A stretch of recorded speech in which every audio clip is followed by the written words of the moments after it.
Hello friends, welcome to our Ratnaraj academy. आज के इस वीडियो में हम देखेंगे बायोलॉजी से रिलेटेड 40 क्वेश्चंस जो कि CGPSC, SCF ranger, NTPC, railway group D एवं एसएससी इन सभी परीक्षाओं के लिए जो है महत्वपूर्ण है। और ये क्वेश्चन जो है रिपीट क्वेश्चन है, बार बार पूछे जाते हैं और ये जो है आने वाले नेक्स्ट एग्ज़ाम में भी आ सकते हैं। ठीक है, तो इसीलिए इस वीडियो को लास्ट तक देखिएगा और आप लास्ट में आप बताइएगा आपका कितना आंसर जो है करेक्ट हुआ। तो सबसे पहले देखते हैं पहला क्वेश्चन हमारा। पहला क्वेश्चन है, वायरस को सजीव कहा जाता है क्योंकि। वायरस को सजीव क्यों कहा जाता है?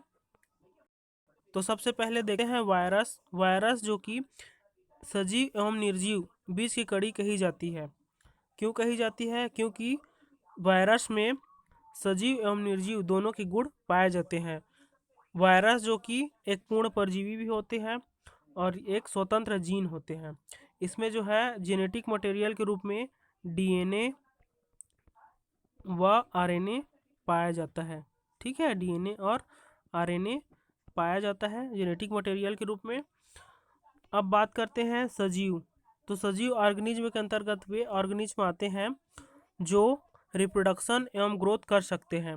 तो वायरस जो कि ग्रोथ एवं रिप्रोडक्शन दोनों कर सकता है, इसीलिए इसको सजीव की कैटेगरी में रखा जाता है। इसका सही आंसर क्या हो जाएगा? ऑप्शन बी इसका सही आंसर हो जाएगा। यह संख्या में बढ़ सकते हैं। ठीक है दोस्तों, याद रखेंगे। नेक्स्ट क्वेश्चन है हमारा, जीवन की उत्पत्ति किस काल में हुई? जीवन की उत्पत्ति किस काल में हुई? तो इसका सही आंसर क्या हो जाएगा? ऑप्शन डी, प्री कैम्ब्रियन काल में। ठीक है, कौन से काल में जीवन की उत्पत्ति हुई? प्री कैम्ब्रियन काल में जो है जीवन की उत्पत्ति हुई। ठीक है, हमारा नेक्स्ट क्वेश्चन है, वायरस रोग है, इनमें से कौन सा जो है वायरस रोग है? वायरस रोग के द्वारा होने वाला रोग है। ठीक है, तो इसका सही आंसर क्या हो जाएगा? Option A, influenza. ठीक है, यह रोग जो कि वायरस से होता है। कौन से वायरस से? मिन्सो वायरस से। मिन्सो वायरस। ठीक है, मिन्सो वायरस के द्वारा जो है यह इन्फ्लुएंजा रोग जो है होता है। ठीक है, बाकी जो तीनों जो रोग है ये जो है बैक्टीरिया से होने वाले रोग हैं। बैक्टीरिया से होने वाले रोग हैं। ठीक है, डिप्थीरिया जो कि कोरिनी बैक्टीरियम बैक्टीरिया से होने वाला रोग है। ठीक है, जबकि टाइफाइड यह जो है साल्मोनेला टाइफोसा नामक जो जीवाणु है उसके द्वारा यह रोग होता है। जबकि हैजा रोग की बात करें तो यह जो है विब्रियो कॉलेरी नामक जीवाणु के द्वारा यह रोग होता है। ठीक है दोस्तों, इसको याद रखेंगे। नेक्स्ट क्वेश्चन है हमारा अगला क्वेश्चन, ओरिजिन ऑफ स्पीसीज नामक पुस्तक के लेखक थे। ओरिजिन ऑफ स्पीसीज नामक पुस्तक के लेखक कौन थे? ठीक है, इसका सही आंसर क्या हो जाएगा? Option C, Darwin. ठीक है, इनका पूरा नाम क्या है? Charles Darwin. और इन्होंने यह बुक कौन से सन में जो है प्रकाशित किया? तो इन्होंने जो है 1859 में जो है यह बुक को प्रकाशित किए थे। ठीक है, कौन से सन में? 1859। बुक का क्या नाम था? Origin of species. ठीक है, और लेखक के नाम क्या है? डार्विन। ठीक है, इसको याद रखेंगे। नेक्स्ट क्वेश्चन है हमारा, बैक्टीरियोफेज क्या है? बैक्टीरियोफेज क्या है? तो इसका सही आंसर क्या हो जाएगा? ऑप्शन ए, वायरस जो विषाणु पर भक्षण करता है। ठीक है, ये इसका जो है करेक्ट आंसर हो जाएगा। नेक्स्ट है हमारा अगला क्वेश्चन, निम्नलिखित में से किसमें वास्तविक केंद्रक नहीं पाया जाता है? वास्तविक केंद्रक जो है किसमें नहीं पाया जाता है? तो ऑप्शन देखिए, हरा शैवाल, कवक, लाइकेन, जीवाणु। इसका सही आंसर क्या हो जाएगा? करेक्ट आंसर हो जाएगा ऑप्शन डी, जीवाणु। जीवाणु जो कि एक कोशिकीय जीव होने के कारण ये जो है इसमें जो है केंद्रक नहीं पाया जाता है, वास्तविक केंद्रक नहीं पाया जाता है। ठीक है, जीवाणु कैसा जीव है? होता है एक कोशिकीय जीव होता है और इसमें वास्तविक केंद्र नहीं पाया जाता है, केंद्रक जो है नहीं पाया जाता है। ठीक है, याद रखेंगे इसको, मोस्ट इंपॉर्टेंट क्वेश्चन है ये। नेक्स्ट क्वेश्चन है हमारा, उपापचयी एंजाइम अनुपस्थित होता है। मेटाबॉलिक जो एंजाइम्स है अनुपस्थित होता है, तो किन में अनुपस्थित होता है? कवक में, जीवाणुओं में, विषाणु में या फिर शैवालों में? बताइए दोस्तों, इसका सही आंसर क्या हो जाएगा? ऑप्शन सी, विषाणु में जो है उपापचयी एंजाइम जो है या मेटाबॉलिक एंजाइम अनुपस्थित होता है। ठीक है, याद रखेंगे, मोस्ट इंपॉर्टेंट क्वेश्चन है ये। ठीक है, नेक्स्ट क्वेश्चन है हमारा अगला क्वेश्चन, प्रथम विषाणु की खोज करने वाला है। प्रथम विषाणु का खोज करने वाला है, किसने जो है प्रथम विषाणु की खोज की है? इसका करेक्ट आंसर हो जाएगा ऑप्शन ए, इवानोव्स्की ने जो है सबसे पहली प्रथम विषाणु की खोज की थी। ठीक है, इन्होंने कब किया था खोज? 1892 में। ठीक है, 1892 ईस्वी में जो है इन्होंने प्रथम विषाणु की खोज की थी। ठीक है, और इन्होंने कौन से पौधे से यह विषाणु की खोज की थी? तंबाकू के जो पौधे थे, तंबाकू, ठीक है, उसमें से इन्होंने प्रथम विषाणु की खोज की थी और विषाणु का नाम क्या था? TMV। ठीक है, TMV वायरस। यह जो विषाणु है सबसे बड़ा विषाणु है आकार में। ठीक है, इसका जो आकार होता है वह कितना होता है? 300 nm होता है। ठीक है, नैनोमीटर होता है, 300 नैनोमीटर। इसको याद रखेंगे, ये पूछा जाता है। सबसे बड़ा विषाणु कौन सा है? TMV virus. ठीक है, जिसका जो है साइज कितना रहता है? 300 nm होता है।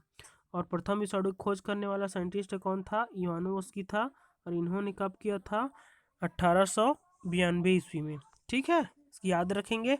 नेक्स्ट क्वेश्चन है हमारा, जीवन की उत्पत्ति नामक पुस्तक को लिखा था। किसने जो है जीवन की उत्पत्ति नामक पुस्तक को लिखा था? ठीक है, कौन से लेखक थे? इसका सही आंसर क्या हो जाएगा दोस्तों? ऑप्शन बी हो जाएगा, ओपेरिन। ठीक है, ओपेरिन ने जो है यह बुक लिखा था जीवन की उत्पत्ति, जिसमें इन्होंने जीवन की उत्पत्ति के लिए विस्तृत रूप से इन्होंने यह बुक जो है लॉन्च किया था। ठीक है, किस सन में लॉन्च किया था इन्होंने? 1936 में। ठीक है, कौन से सन में? 1936 में। सन को याद रखेंगे। ठीक है, कौन सा सन है? 1936। ठीक है, नेक्स्ट क्वेश्चन पे चलते हैं। हमारा अगला क्वेश्चन है, सबसे पहले किस प्रकार का श्वसन विकसित होता है हुआ है? ठीक है, सबसे पहले किस प्रकार का श्वसन विकसित हुआ? तो देखिए दोस्तों, सबसे पहले एनएरोबिक जो श्वसन था वह जो है विकसित हुआ था।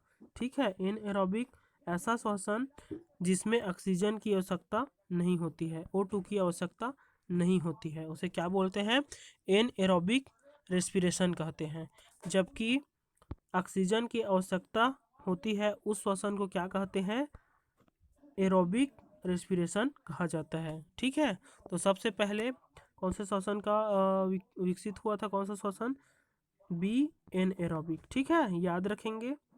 नेक्स्ट क्वेश्चन है हमारा अगला क्वेश्चन, निम्नलिखित संबंधी है, मनुष्य का निकट संबंधी कौन सा है प्राइमेट में? ठीक है, प्राइमेट, तो इसके अंतर्गत गोरिल्ला, चिंपैंजी, गिब्बन, इनमें से कोई नहीं। इसका सही आंसर क्या हो जाएगा? ऑप्शन ए, गोरिल्ला, जो कि मनुष्य का निकट संबंधी दर्शाता है। ठीक है, नेक्स्ट क्वेश्चन है हमारा, चमगादड़, टिड्डे एवं कबूतर के पंख होते हैं। चमगादड़, टिड्डे एवं कबूतर के पंख होते हैं। ये मोस्ट इंपॉर्टेंट क्वेश्चन है दोस्तों, इसको याद रखेंगे। तो इसका सही आंसर क्या हो जाएगा? ऑप्शन ए सही हो जाएगा, समरूप। समरूप अंग होते हैं। ठीक है, समरूप अंग वे अंग होते हैं जिसमें अंग जो है संरचनात्मक दृष्टि से भिन्न होते हैं किंतु कार्य जो है समान होता है, उन्हें क्या कहते हैं?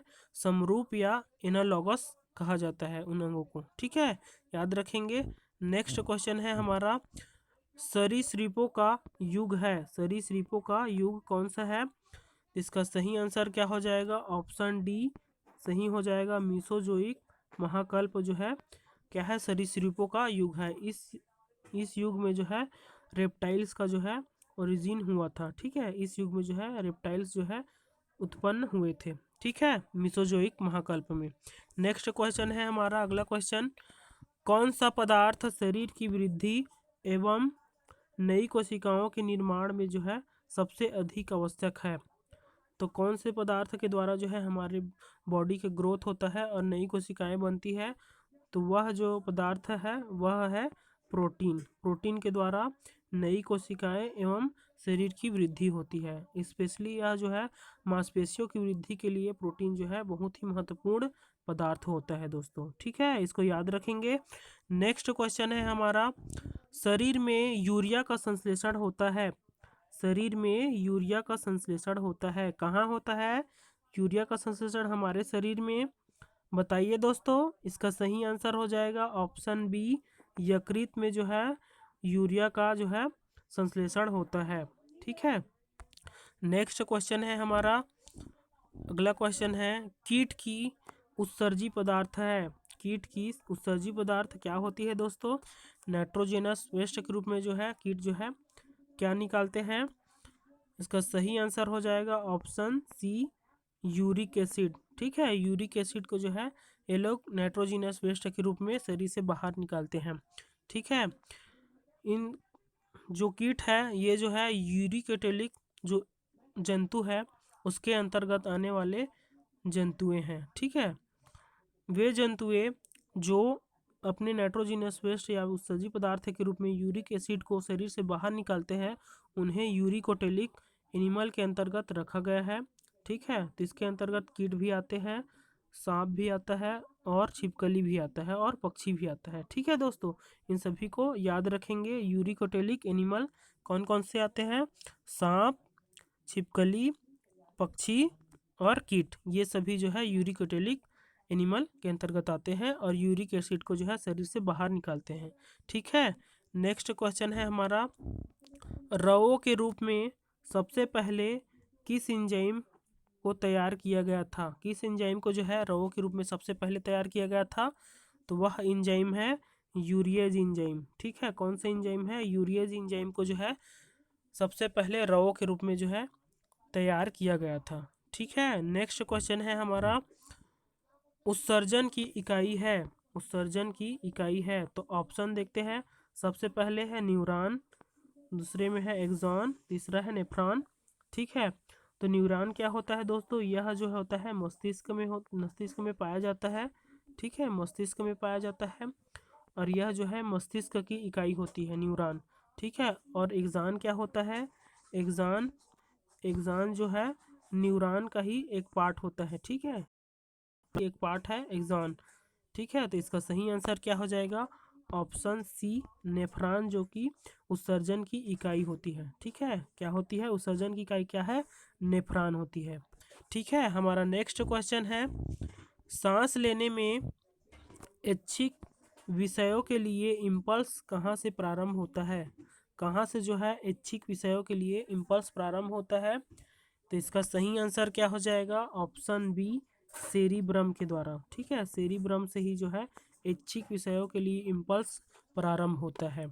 ठीक है, हमारा नेक्स्ट क्वेश्चन है, अगला क्वेश्चन, एक सामान्य मनुष्य 1 मिनट में कितने बार सांस लेता है? ठीक है, एक सामान्य मनुष्य 1 मिनट में सांस लेता है, कितने बार सांस लेता है? 10 से 15 बार, 20 से 25 बार, 14 से 18 बार या 25 से 30 बार? इसका सही आंसर हो जाएगा दोस्तों ऑप्शन सी, 14 से 18 बार जो है 1 मिनट में सामान्य मनुष्य जो है सांस लेता है। ठीक है, जबकि हृदय के बारे में अगर बोला जाए कितने बार जो है धड़कता है 1 मिनट में एक सामान्य मनुष्य का हृदय जो है, तो वह जो है कितने बार धड़कता है? 72 बार धड़कता है 1 मिनट में। ठीक है दोस्तों, इसको भी याद रखेंगे। नेक्स्ट क्वेश्चन है हमारा, न्यूरॉन के कोशिकाओं की संख्या सबसे अधिक होती है। न्यूरॉन्स की कोशिकाओं की संख्या सबसे अधिक किसमें होती है? तो अभी पहले क्वेश्चन में बताया दोस्तों, न्यूरॉन्स जो है कहाँ पाया जाता है? ब्रेन में पाया जाता है, ब्रेन में पाया जाता है। ठीक है, तो इसका सही आंसर क्या हो जाएगा? ऑप्शन ए सही हो जाएगा, मस्तिष्क में जो है न्यूरॉन्स जो है सबसे अधिक संख्या में पाए जाते हैं। ठीक है, नेक्स्ट क्वेश्चन है हमारा, अगला क्वेश्चन, मनुष्य के मस्तिष्क का कौन सा भाग अधिक विकसित होता है? कौन सा भाग जो है सबसे अधिक विकसित है? प्रमस्तिष्क, अनुमस्तिष्क, मेडुला ऑब्लांगेटा या ऑप्टिक लॉब? तो मनुष्य का सबसे अधिक विकसित भाग होता है दोस्तों? ए प्रमस्तिष्क, इसको जो है सेरेब्रम भी कहा जाता है, सेरेब्रम भी कहा जाता है। ठीक है, यह जो है सबसे विकसित भाग होता है। इसके द्वारा मनुष्य सोचने समझने की क्षमता, इच्छा शक्ति, बुद्धिमत्ता, है ना, इन सभी कार्यों को जो है संपादित कर सकता है। ठीक है, तो इसका सही आंसर क्या हो जाएगा? ऑप्शन ए हो जाएगा, प्रमस्तिष्क सबसे अधिक जो है विकसित होता है। ये जो है मोस्ट इम्पॉर्टेंट क्वेश्चन है दोस्तों, यह जो क्वेश्चन है। ठीक है, नेक्स्ट क्वेश्चन है हमारा, लैंगरहैंस के उपद्वीपीय या द्वीप पाए जाते हैं। लैंगरहैंस के उपद्वीप कहाँ पाए जाते हैं? इसको जो है क्या बोला जाता है? आइसलेट्स, आइसलेट्स ऑफ लैंगरहैंस कहा जाता है। ठीक है, लैंगरहैंस भी कहा जाता है। यह जो उपद्वीप है यह कहाँ पाया जाता है? अग्नाशय में पाया जाता है। इस द्वीप के द्वारा ही कौन से हार्मोन जो है स्रावित होता है?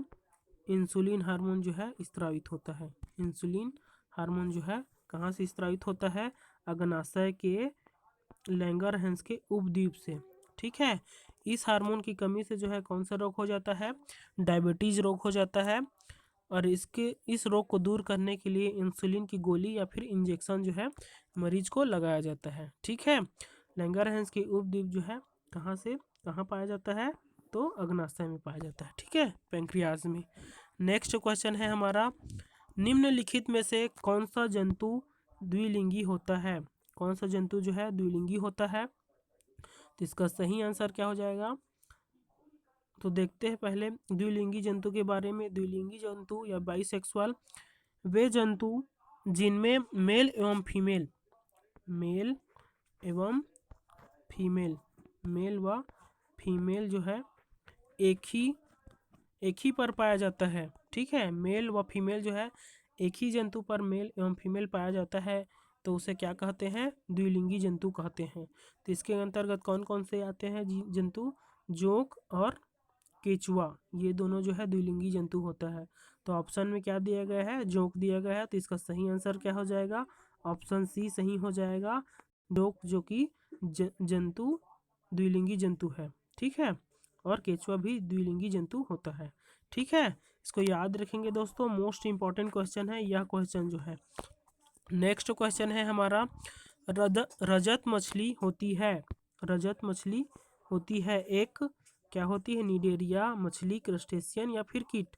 रजत मछली एक प्रकार का कीट होती है। ठीक है, मछली नहीं होती, रजत मछली जो कि कीट होती है एक प्रकार की। ठीक है दोस्तों, याद रखेंगे।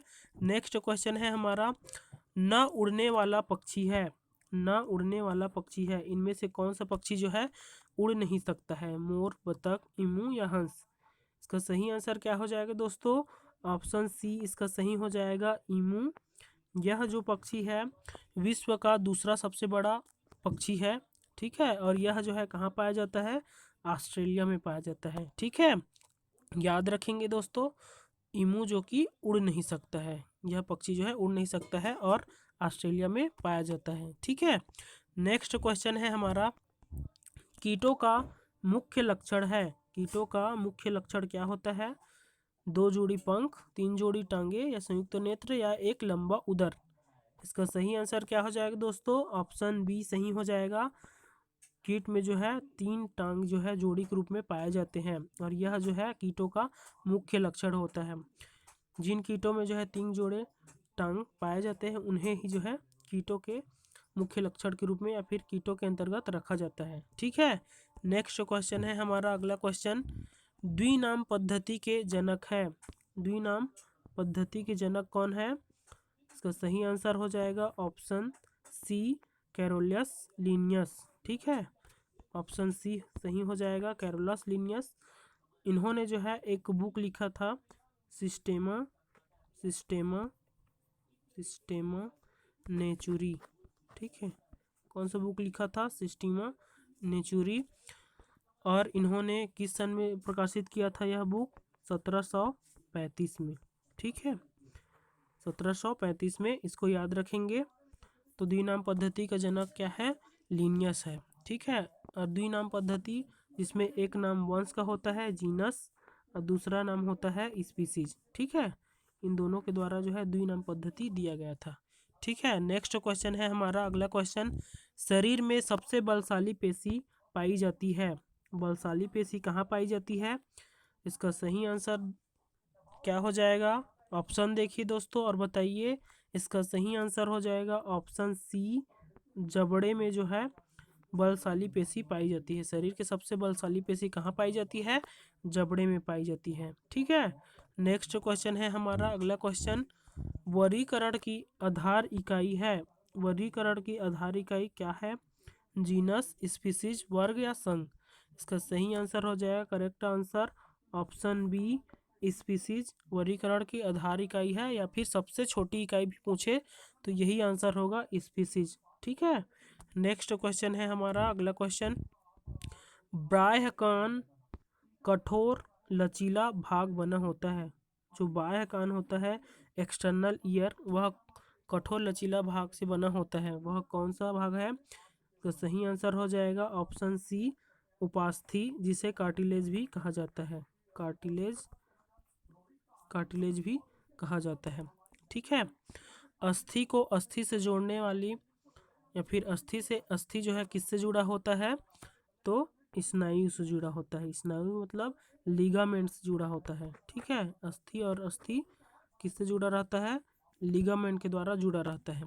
जबकि अस्थि और मांसपेशी किसके द्वारा जुड़ा रहता है? वह जुड़ा रहता है टेंडन के थ्रू जुड़ा रहता है। ठीक है, मसल और बोन किससे जुड़ा रहता है? टेंडन से जुड़ा रहता है। ठीक है, हमारा नेक्स्ट क्वेश्चन है, रक्त के प्लाज्मा में सबसे अधिक होता है। रक्त प्लाज्मा में क्या सबसे अधिक होता है? यह जो है क्वेश्चन बहुत ही मोस्ट इम्पॉर्टेंट क्वेश्चन है दोस्तों। इसका सही आंसर क्या हो जाएगा? ऑप्शन ए हो जाएगा जल। जल जो है रक्त के प्लाज्मा में सबसे अधिक मात्रा में पाया जाता है। यह जो है 90% से 92% जो है जल की मात्रा जो है प्लाज्मा में जो है पाया जाता है। ठीक है, जल जो कि प्लाज्मा में सबसे अधिक पाया जाता है। नेक्स्ट क्वेश्चन है हमारा अगला क्वेश्चन, रुधिर में एंटी स्कंदन पदार्थ मिलाया जाता है। एंटी स्कंदन के रूप में कौन सा पदार्थ मिलाया जाता है? इसका सही आंसर हो जाएगा ऑप्शन बी, सही हो जाएगा सोडियम ऑक्जेलेट जो है एंटी स्कंदन के रूप में पदार्थ के रूप में मिलाया जाता है। इसका रासायनिक सूत्र क्या होता है? Sodium Na2C2O4। ठीक है, ये जो है क्या है? सोडियम ऑक्जेलेट है। इसको जो है एंटी स्कंदन पदार्थ के रूप में मिलाया जाता है। इसको याद रखेंगे दोस्तों सूत्र को भी, और एंटी स्कंदन पदार्थ के रूप में सोडियम ऑक्जेलेट को जाना जाता है। ठीक है, नेक्स्ट क्वेश्चन है हमारा, शरीर में सबसे अधिक पाया जाने वाला ऊतक है। शरीर में सबसे अधिक पाया जाने वाला ऊतक कौन सा है? ऊतक कौन सा है? तो देखते हैं, संयोजी ऊतक, उपकला ऊतक, पेशी ऊतक या तंत्रिका ऊतक। तो इसका सही आंसर हो जाएगा, शरीर में जो है सबसे अधिक पाया जाने वाला ऊतक है संयोजी ऊतक। ठीक है, इसको क्या बोलते हैं? कनेक्टिव टिश्यू भी कहा जाता है। ठीक है, कनेक्टिव टिश्यू भी कहा जाता है। कनेक्टिव टिश्यू यह जो है शरीर में सबसे अधिक पाया जाने वाला ऊतक है। ठीक है दोस्तों, याद रखेंगे।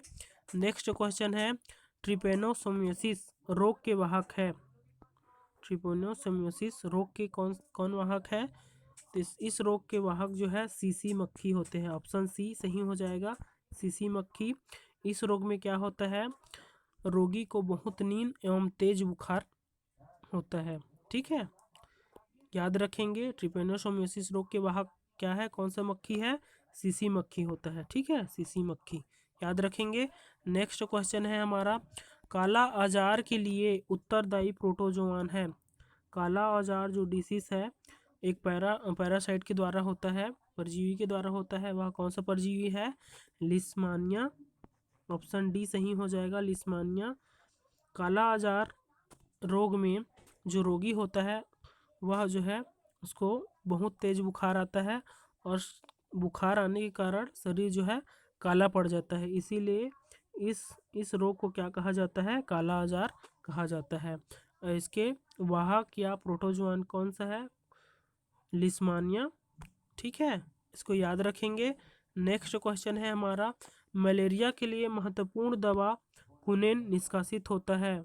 कुनेन का निष्कासन जो है या निष्कासित कहाँ से किया जाता है? तो इसका सही आंसर क्या हो जाएगा? ऑप्शन सी, सिनकोना के छाल से जो है क्या किया जाता है? कुनेन जो है निष्कासित किया जाता है। और कुनेन जो है किसके लिए दवा बनाया जाता है? मलेरिया के लिए दवा जो है बनाया जाता है कुनेन से। ठीक है, ये जो है मोस्ट इम्पॉर्टेंट क्वेश्चन है दोस्तों, याद रखेंगे। मलेरिया के लिए महत्वपूर्ण दवा कुनेन जो है कहाँ से निष्कासित होता है? सिनकोना से निष्कासित होता है। नेक्स्ट क्वेश्चन है हमारा, मनुष्य में प्लाज्मोडियम हमला करता है। मनुष्य में जो प्लाज्मोडियम है वह किस में हमला करता है, किस पर हमला करता है? इसका सही आंसर क्या हो जाएगा दोस्तों, बताइए। इसका सही आंसर हो जाएगा ऑप्शन ए, यकृत कोशिकाओं पर जो है प्लाज्मोडियम हमला करता है। ठीक है, नेक्स्ट क्वेश्चन है हमारा, फाइलेरिया रोग का संचरण होता है। फाइलेरिया रोग का संचरण होता है। फाइलेरिया रोग को हाथी पांव रोग के नाम से भी जाना जाता है। और इस रोग का जो है संचरण जो है क्यूलेक्स मक्खी के द्वारा होता है। ठीक है, क्यूलेक्स मक्खी के द्वारा जो है यह रोग होता है। और फाइलेरिया रोग को हाथी पांव रोग भी कहा जाता है। जब यह मच्छर मनुष्य के शरीर को जब काटता है तो उसके द्वारा जो है पावेरिया नामक एक पैरासाइट जो है बॉडी के अंदर जाता है और वह जो है फाइलेरिया रोग को जो है उत्पन्न करता है। ठीक है, तो इसका सही आंसर हो जाएगा ऑप्शन बी, क्यूलेक्स द्वारा। ठीक है, नेक्स्ट क्वेश्चन है हमारा लास्ट क्वेश्चन, प्रोटीन फैक्ट्री किस कोशिकांग को कहते हैं? ठीक है, प्रोटीन फैक्ट्री किस कोशिकांग को कहा जाता है? तो ऑप्शन देखिए, mitochondria, Golgi body, ribosome, endoplasmic reticulum. ठीक है, तो प्रोटीन फैक्ट्री, प्रोटीन का निर्माण जो है कहाँ होता है? राइबोसोम में होता है। ठीक है, तो इसका सही आंसर क्या हो जाएगा? Option C, ribosome. ठीक है, प्रोटीन फैक्ट्री के नाम से किसे जाना जाता है? राइबोसोम को जाना जाता है। ठीक है, और माइटोकॉन्ड्रिया को किस नाम से जाना जाता है? कोशिका के ऊर्जा घर। ठीक है, पावर हाउस के नाम से जिसे जो किसे कहा जाता है? माइटोकॉन्ड्रिया को जो है कोशिका का पावर हाउस कहा जाता है। ठीक है दोस्तों, यह वीडियो आपको अच्छा लगा होगा तो हमारे चैनल को सब्सक्राइब करो और यह वीडियो अपने दोस्तों को शेयर करो। मिलते हैं हम लोग नेक्स्ट वीडियो में।